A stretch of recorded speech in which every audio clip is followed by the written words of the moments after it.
Well, another newspaper has been sold to a member of the mega rich club for what seems like a bargain price. The sale of the prestigious Washington Post to Amazon founder Jeff Bezos for $250 million comes after the Boston Globe was picked up for $70 million by the Boston Red Sox owner John Henry. So why are a new generation of billionaires turning themselves into media moguls? Let's find out. James Manning from Mediaweek's here. What do you think? Just firstly, I mean, it does seem to be a pretty bargain price these newspapers are going for. Well, it does, and it's the old thing, I guess. You buy in a down market, don't you? It couldn't be much downer for newspapers at the moment, but the thing that's stopping some people perhaps of committing funds is, are they ever going to recover?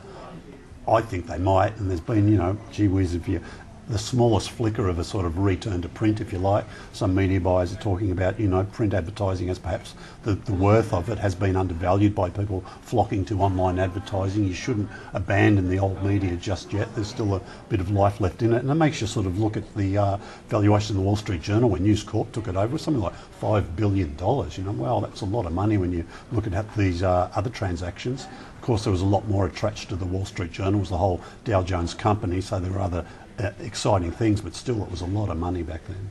Any ideas on what Jeff Bezos wants to do?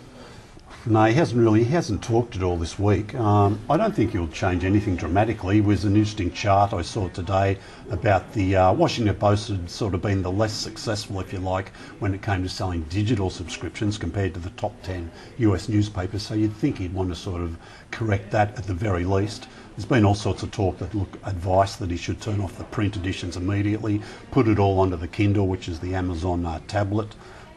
I don't think there'll be any big move straight away. He'll get in there, talk to the people that are there, and let's still got something like 400,000 or 500,000 print subscribers. So I don't think he's going to say goodbye to them straight away. All right, well, while we're on the subject of digital too, social news website BuzzFeed is continuing its international expansion, now looking for Australian staff. The site publishes original content as well as aggregating news and using technology to detect what's trending on the web. Last month it had more than 70 million unique users. Jack Shepherd, editorial director of BuzzFeed, is in Sydney sharing his insights at the Walkley Storyology Conference, and we asked him why he's looking to expand in Australia now. Well, one of the big reasons that we wanted to expand here is that we found that our traffic that outside of the US comes from the UK and Australia, are our two biggest referrers outside of the US. So it seemed like there was a desire for BuzzFeed stuff, and I'd love to be able to do it in a way that actually works well for an Australian audience. What are you looking for the Australian operation? I think what we're going to look for we're going to hire one or two people to start, and what we want to do is kind of focus on what BuzzFeed's core is, which is sort of these sort of highly shareable pieces of content that people will kind of share on Facebook and tweet about. And so we're going to start doing that and find someone who's really good at that and who can do it for an Australian audience. And then once we've built an audience and if we see that that's successful, we might expand into sort of more reported content. This is your first trip to Australia. What do you think resonates differently here? How will you adapt BuzzFeed? I think from what I've noticed, one thing that I like a lot about Australian media that's a little bit different than American media is there's a strong sense of humor, and there's a strong sense of irreverence, I think, that kind of comes across in a way that's really appealing, but that's also a little bit different than the way we do stuff in the US. So it'll be kind of a fun thing to try to explore and kind of do that in a way that really works for Australia. Your own post, 21 images that will restore your faith in humanity, is one of the most viewed BuzzFeed posts ever, viewed 13 million times, let alone all the Facebook sharing and tweets about it. What's the secret to making content that people want to share? Well, there's no easy secret to make things that people want to share. One of the things is that it actually has to be good. You can't trick people into sharing something. It actually has to be really, really good for them to want to share it. The thing that I like to think about a lot is I think about content from the point of view of a reader when I start writing it. And so just knowing that somebody is going to have to own that, and they're going to be your publisher, they're going to have to own it and post it on their Facebook feed. And if you think about what that says about their identity, and if you think about what their emotional reaction is going to be to a post before you start making it, that can go a really long way to making something that's highly shareable. Is there a big difference between what appeals on Facebook and what appeals on Twitter? Yeah, I think one of the things that we think about as we do reported content and we do stuff that's sort of these more general interest lists about that are to do with nostalgia or cute animals, is that the stuff that's reported and the stuff that's about business or that's news, that's breaking news, that's the platform that's best for that is Twitter. And so that side of BuzzFeed's operation thinks about Twitter as being their homepage, and then the other side of BuzzFeed's operation that's to do with these sort of highly shareable, sort of emotional, interesting, rich, integrated stories. We think about Facebook as our homepage, so we're kind of doing both at once. What's the key to BuzzFeed's success since you launched 7 years ago? How have you managed to grow so quickly?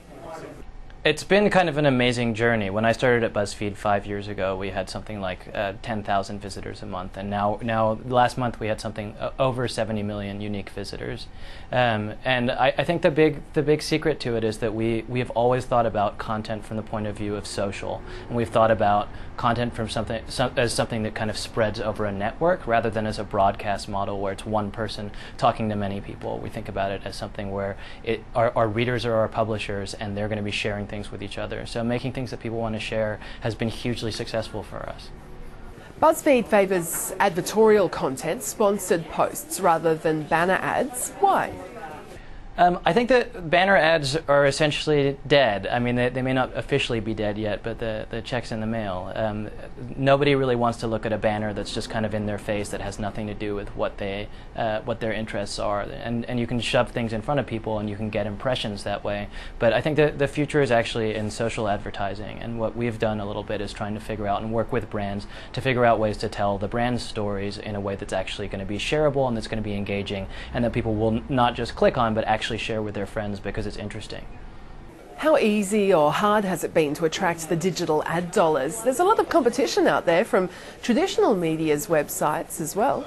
I think there has been a lot of competition, but I mean we're trying to do something that's a little bit different. And early on, there was kind of a big focus on trying to convince brands that was a good idea. And I think we've actually had some pretty big successes in creating things for brands that have kind of gone viral. And so that as that story gets out, that's going to be something that more brands are going to want to get involved in. So it started off hard, and it's getting easier every day. Have you been talking to advertisers here in Australia yet?